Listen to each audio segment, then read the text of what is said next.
My wife cheated with her boss. My family sided with them, while they laughed at me, and I lost everything I worked for. I have been holding on to this for a while, and I thought maybe someone has gone through the same thing, or maybe someone is headed that way and needs a wake-up call. All right, I guess being the guy who shows up every day, keeps his head down, builds a business from scratch, pays the bills, stays faithful, and raises a daughter for 16 years just is not enough anymore. Turns out all that just adds up to dad vibes. Yeah, this is going to be a fun story. Me, 45-year-old man. I work as a contractor, not the shady kind that disappears halfway through a drywall job. I have my own company, built it from the ground up in my 20s. I am not yacht rich, but I could retire tomorrow and live comfortably. Paid off the house, never had any debt, ran a clean business, treated my crew well, and did it all for my family, or at least what I thought was my family.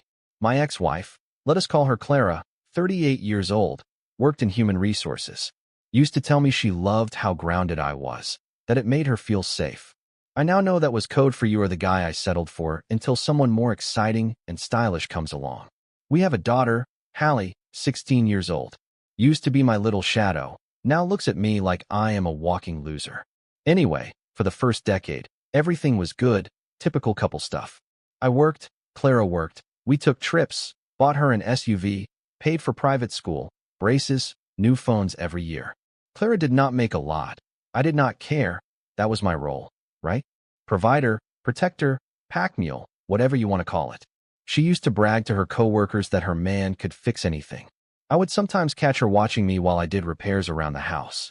She liked that I solved things, practical, no complaints, no drama. And then, slowly, it all changed. First came the self-care talk. I am not against it, but she went from yoga and tea to high-end skin products, form-fitting office clothes, and perfume that I am pretty sure cost more than my power tools. Then came the locked phone. Then came the work dinners. At first, it was once a month, then two, then every week. Late nights, vague texts, no names, just office people, always dressed up, always on her phone. I would ask who she was with, and she would get defensive. Why do you always ask like I am doing something wrong? Well, because you are doing something wrong, Clara. And around the same time, Hallie started acting weird, like overnight. No more I love you, Dad, no more movie nights with me. Just eye rolls about everything. She once told me I looked out of place picking her up from school in my truck. Sorry for not rolling up in a Tesla, princess. Clara did not help either. She laughed at that comment, a full-on laugh, as if it were normal to treat me like a joke in my own house. Still, I tried to ignore it. I told myself I was being dramatic. I wanted to believe that, I needed to. Because why? What was the alternative? That my wife was cheating on me and my daughter was turning into a mini version of her? No way, not in my house, right? It got to the point where I felt like a guest in my own home. I would come home from a 12-hour shift, covered in concrete dust, and they would be laughing at something on their phones until I walked in. Then they would stop. I would ask what was so funny. Nothing, Clara would say. Hallie would just look at me like I had farted in church. And man, the silence. That is the part no one warns you about, how it builds up. You go from family dinners to we already ate. You go from goodnight kisses to bedroom doors closing before you even make it up the stairs. Each little thing gets brushed off like nothing. One night, I found a restaurant receipt in her purse, a fancy place, definitely not somewhere she would go with coworkers. 2 entrees, a dessert, 2 drinks. Said it was a team celebration. Great, I guess her team likes candlelight. What really bothered me was that she stopped wearing her wedding ring. Said it was too tight. Funny, it fit perfectly for 17 years.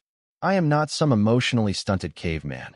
I can sense when I am being phased out, but I stayed because I loved them, even when it hurt. I figured maybe I was reading things wrong. Maybe it was burnout or a midlife crisis. I tried to be more present.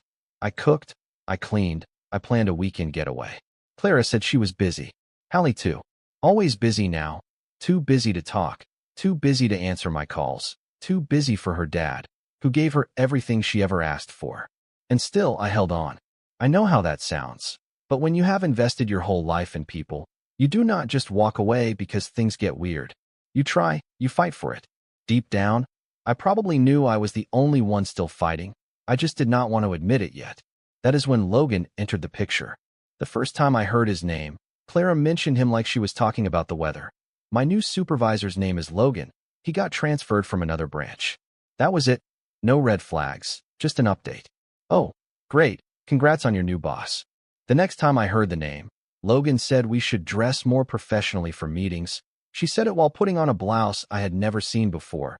One of those form-fitting ones that do not exactly scream human resources filing, if you know what I mean. Then came Logan thinks I should apply for the leadership program. I remember asking her, is this Logan guy your boss or your life coach? She did not laugh, just smirked. He's helping me grow. Helping you grow, huh? Okay. I did not ask too many questions at first. I did not want to be that insecure guy who freaks out because his wife has a male coworker. I gave her the benefit of the doubt, like a fool with a toolbox full of trust. But let me paint you a picture of Logan, because yeah, I looked him up. Clara tagged him in some online post, some team accomplishment thing, or whatever. I went to his profile. The dude's entire personality was motivational quotes, shirtless hiking, and gym selfies. That rise and grind, alpha male talk that makes you want to unplug the internet. His profile picture looked like it was taken during golden hour, just to highlight his jawline. Total what is your kill count, bro energy. And yes, I judged him, sue me. I know the type. I have worked with guys like that. They talk pretty, they smile at everyone, but you do not want to turn your back on them around your wife or your wallet. Still, I did not say anything. But once you start noticing things, you cannot unsee them.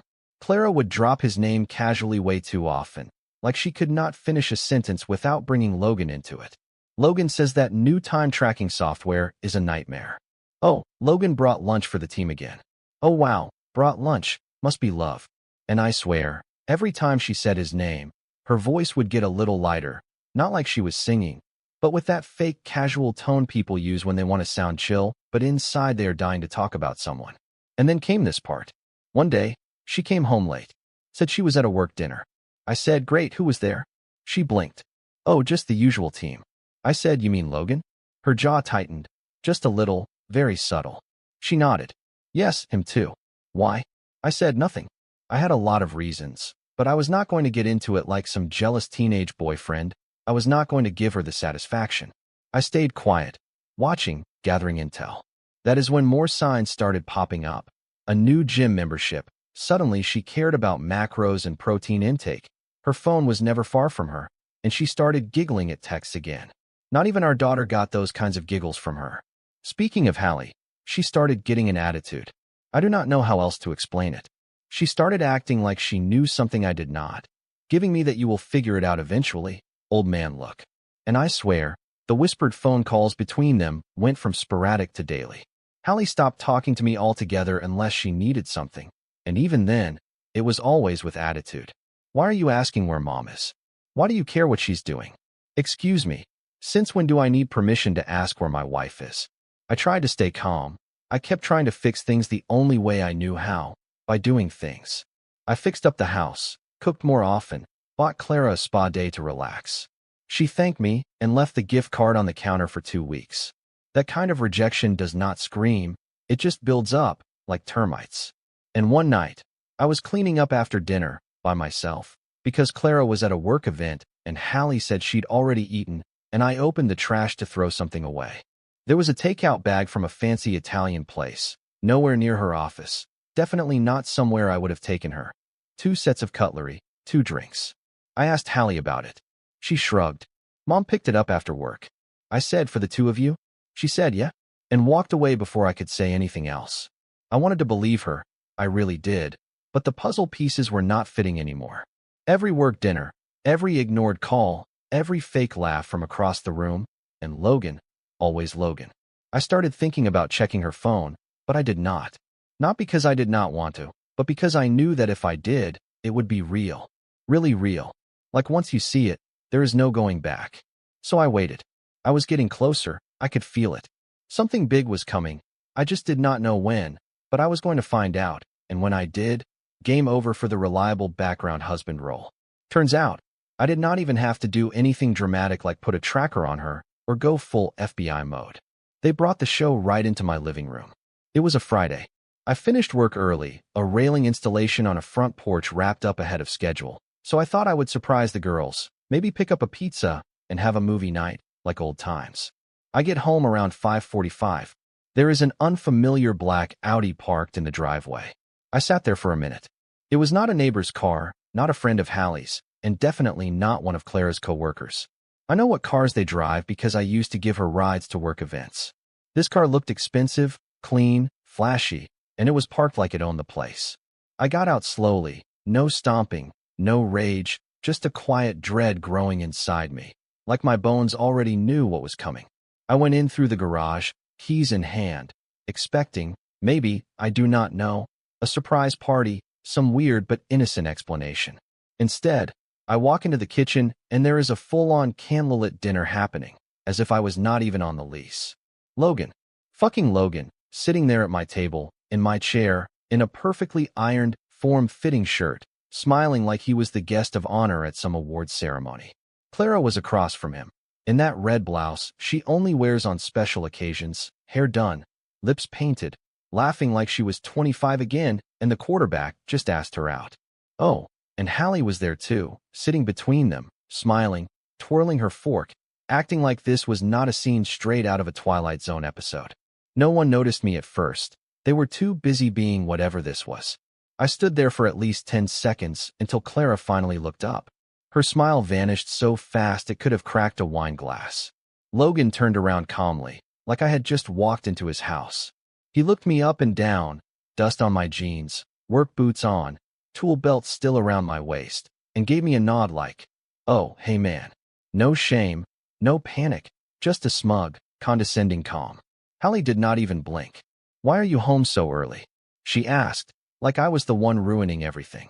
Not a hi, Dad, just why are you here? I looked at Clara. What is this? She opened her mouth, closed it, did that stammering thing people do when they are trying to come up with the least offensive lie. "Logan," he spoke before she could. "We were just having dinner," he said, smiling. Hallie wanted to show me her English project. This man, in my house, with my daughter, smiling like this was a sitcom, and I was the goofy neighbor walking in unannounced. I looked at Hallie. "Did you know this was happening?" She shrugged. I asked, "And you are okay with this?" She shrugged again. Mom deserves to be with someone who actually appreciates her. I blinked. "You mean someone who takes her to dinner and lies to her husband?" She crossed her arms. "Someone exciting, not boring and stuck." I looked at her for a long beat. "Did you ever love me, Hallie? Or was I just the guy who paid for everything?" She did not hesitate, not even a flinch. At least this way I'd have a hot dad. That hurt worse than anything Clara ever said. No hesitation, no shame, like she had been saving it up, waiting for the perfect opportunity to drop it. 16 years of late nights, school runs, scraped knees, and birthday presents. And that is all I was to her. Not a dad, just a guy she wished looked more like Logan. I do not think I have ever felt my soul leave my body before, but that was the moment. Just poof, gone. That phrase, that tone, like she had rehearsed it, like Clara had been feeding her those ideas for months. I looked back at Clara, still silent, still had not said a single word. I said, "So this is it." And she started crying. Of course she did, because that is how it works, right?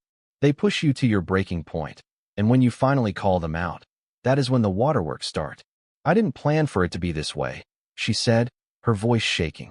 I did not say anything, just nodded. Then I turned to Logan. "Get out of my house." Logan raised both hands. "Whoa, easy, man. It was just dinner. Let us not make this." "Shut up," I cut him off. Straight face, level voice, no yelling, just firmness. Clara stood up, like she was finally waking up. "Mike, please." I cut her off. "Do not mic me. Do not act like this is not exactly what it looks like." She did not deny it, did not even try. Logan was still sitting there, like he still had a choice. So I took a step closer, looked him dead in the eye, and said, "I'm not going to repeat myself. You have 10 seconds to get up, walk out that door, and never come back. You are not getting a third chance." Hallie looked bored, like I was the one overreacting. Logan got up slowly, like he thought he was in a movie, and walked to the door, but not without looking at Clara and saying, "Text me later." That part, it broke something inside me. I stared at her. "You're going to text him later? Seriously? You brought another man into our house, into our daughter's life, and you are not even trying to hide it anymore?" Clara did not answer. She followed him to the door, like she did not know whether to leave with him or stay. Hallie remained seated at the table. I turned, went to the garage, grabbed the go bag I always keep for jobs, and left. On the way out, I texted a buddy who had gotten divorced last year. He texted back with a lawyer's name and said, "Call him tonight." And I did. He answered on the first ring, like he was expecting the call. Maybe he was. We met the next morning. His office was small, no frills, but the guy, sharp as a tack, did not waste a second. Had that "I've seen worse" and walked away smiling vibe. Exactly the kind of person you want when everything is on fire. He asked how much I had to lose. I gave him a number. He whistled. "Yeah, we are not letting her anywhere near that." Then he leaned back and asked, "Did you have a prenup?" I smirked. "Yes. When we got engaged, she said it was pointless. We'll never need it, she told me. Swore we were forever. I had it drawn up anyway, quietly. She signed it like it was a birthday card, more concerned with putting down the deposit on the wedding venue than reading the fine print. Yeah, we planned for forever, except I also planned for whatever came after. We spent the next 2 hours going over everything: business assets, properties, retirement, savings, investments. He laid it out like a blueprint, bulletproof strategy, the kind they do not put on inspirational Instagram quotes, but win actual battles. "You can't hide money," he said, "but you sure as hell can move it." And we did. First step was putting the business under a different structure. Nothing shady, just smart. Restructuring, change of ownership, a new LLC under my cousin's name. We even moved some of the equipment. Anything that looked like a juicy target on paper vanished, was repositioned, protected. Then came the house. Yeah, let her have it. I did not want it anymore. Let her keep the kitchen where she played house with her gym bro. I made sure it was her only win.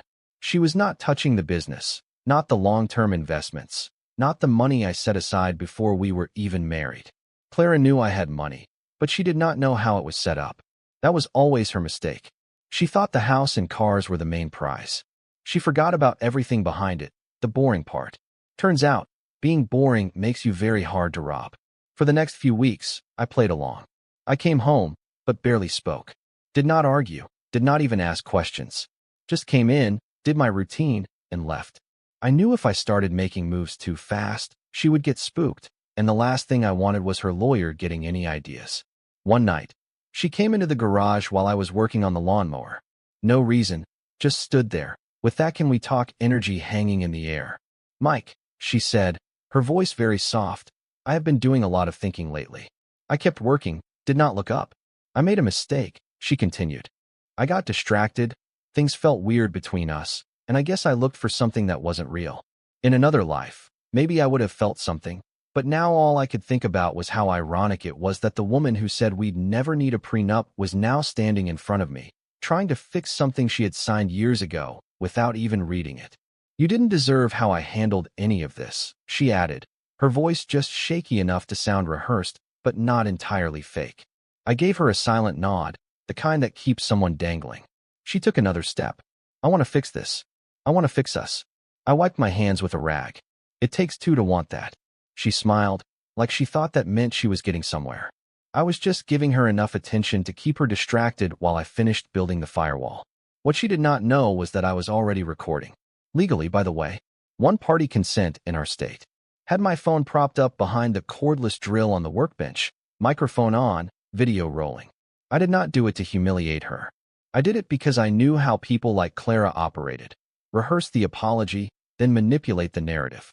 If this ever ended up in mediation or a courtroom, I wanted it crystal clear that she admitted fault and that I never promised her anything real, just enough to keep her off balance while I secured everything. She thought she was manipulating me for a second chance, but the truth was, she had already walked into a confessional. I just made sure the door stayed open.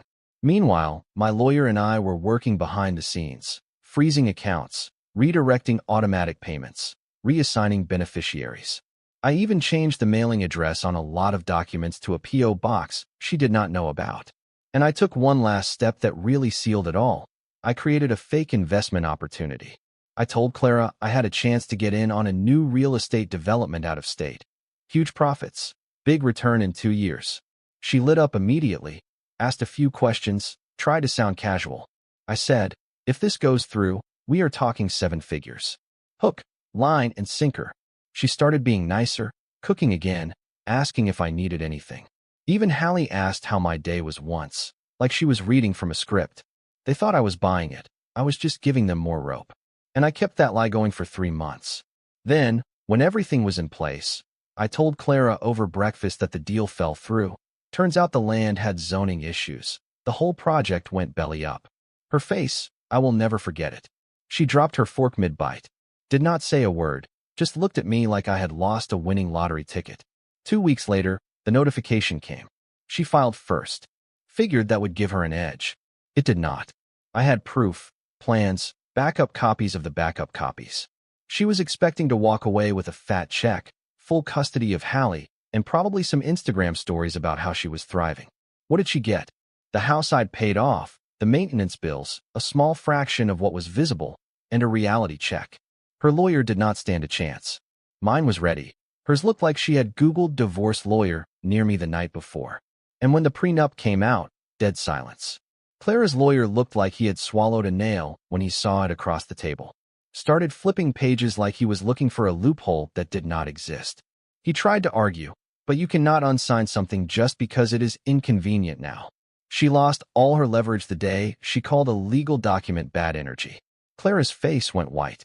Her lawyer cleared his throat and leaned in. You agreed to exclude business income, premarital investments, and any future assets stemming from separate accounts, he said quietly, pointing to the document. This covers a lot. Finally, she looked up. I thought that wouldn't count anymore. You didn't think you'd need it because back then you actually believed in your vows, I said. Clara looked down, did not say a word. As for Hallie, Clara fought hard for full custody. Said I was emotionally unavailable. I did not argue, not because it was true, but because Hallie had made her stance clear for months. If that was what they wanted, they could have it. I signed the papers, gave Clara one last look across the courtroom, hope it was worth it, and walked out. No fuss, no drama, just a man reclaiming his peace. But Logan, oh Logan, vanished faster than you can say leg day. From what I have heard, and believe me, people talk, he stuck around for a few months after the divorce. Moved into my house with Clara and Hallie. Probably thought he was stepping into a ready-made life. You know, the kind of guy who wants all the benefits of being a man without having built anything. At first, I guess things seemed okay. Clara posted some ridiculous Facebook posts, stuff like new beginnings and blessed beyond measure next to a picture of her brunch. Hallie posted a story of Logan driving her Audi. I was watching it all, like it was a rerun of a show I used to love but could not stand anymore. And then, the post stopped. But the real intel came from someone unexpected, an old friend of Clara's, someone I had not seen in years. She found me at the hardware store one morning. Used to come over for birthdays and holidays. Never took sides in the divorce. Just faded away like most mutual friends do. But not this time. She looked at me, stopped, and said, "Are you okay, Mike?" I shrugged. "I'm good." She nodded. Then she just blurted it out. "I thought you should know, Clara's not doing so well."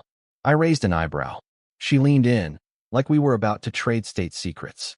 Logan's a walking disaster. Treats her like a personal assistant. Never takes her anywhere. Ignores her in public. A few weeks ago, at a party, he introduced her as someone he knew from work. She cried in the bathroom. I did not say anything, just stood there. She tried to keep going.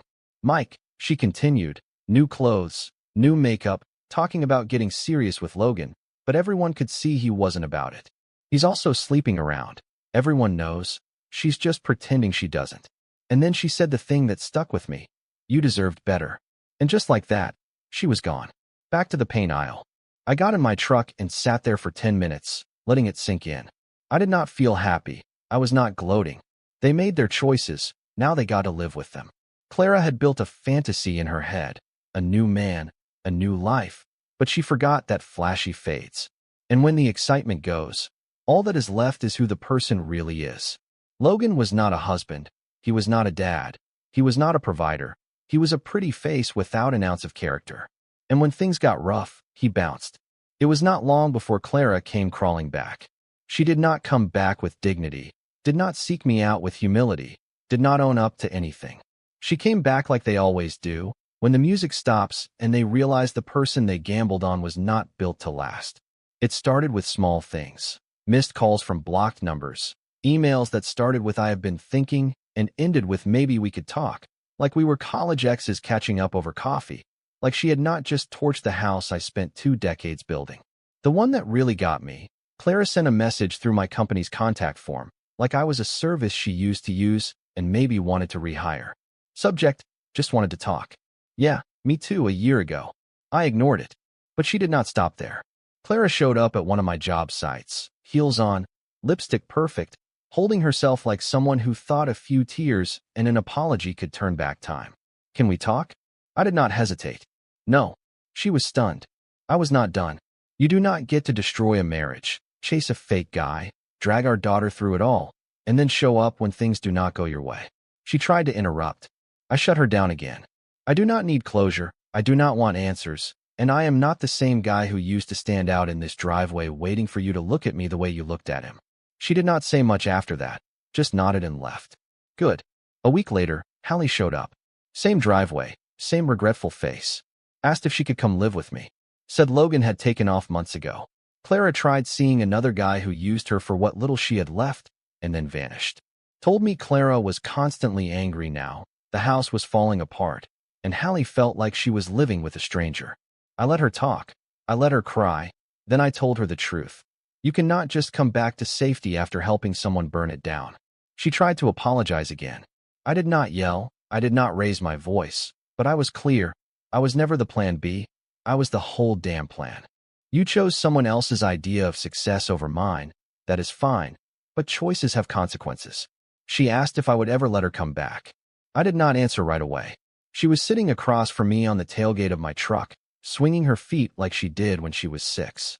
But she was not 6 anymore, and I was not the same dad she used to ignore when she thought she had better options.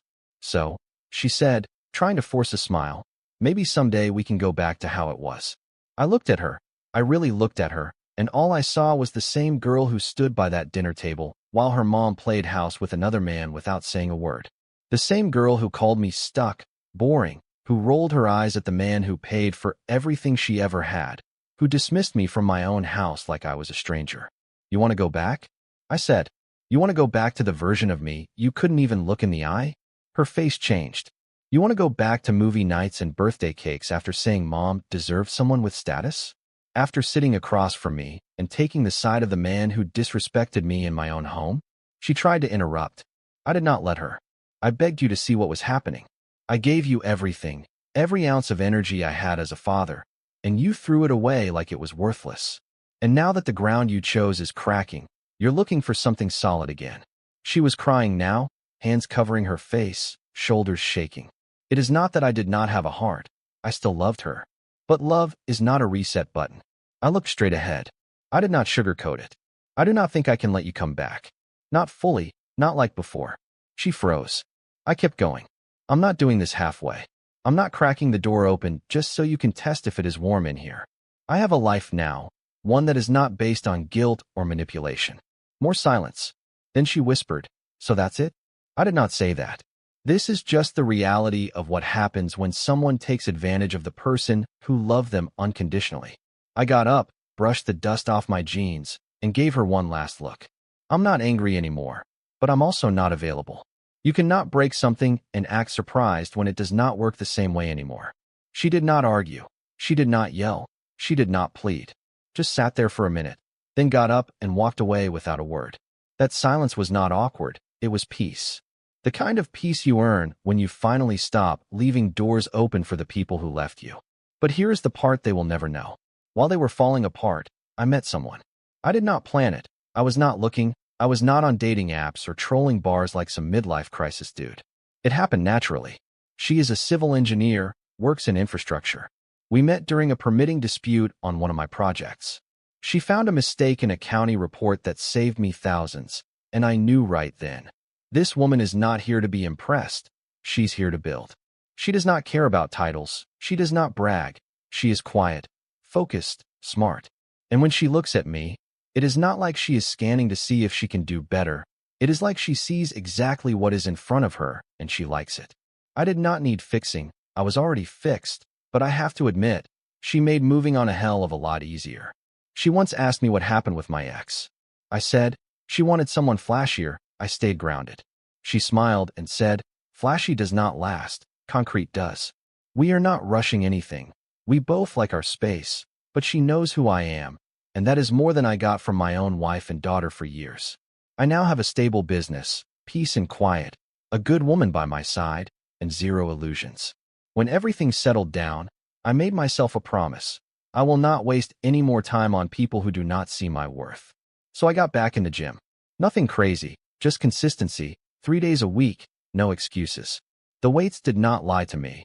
The results did not depend on anyone else's mood.